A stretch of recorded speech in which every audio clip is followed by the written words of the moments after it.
మొదటోడు అని వాళ్ళు వీళ్ళు ఎన్నెన్ని అన్న పసి తెల్లవాడు నవాడు.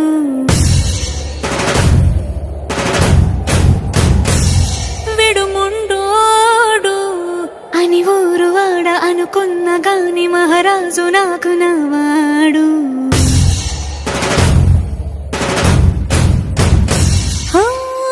మాట పెడుసైనా మనసులో వెన్న రాయిలా ఉన్నవాడిలోన దేవుడెవరికి తెలుసున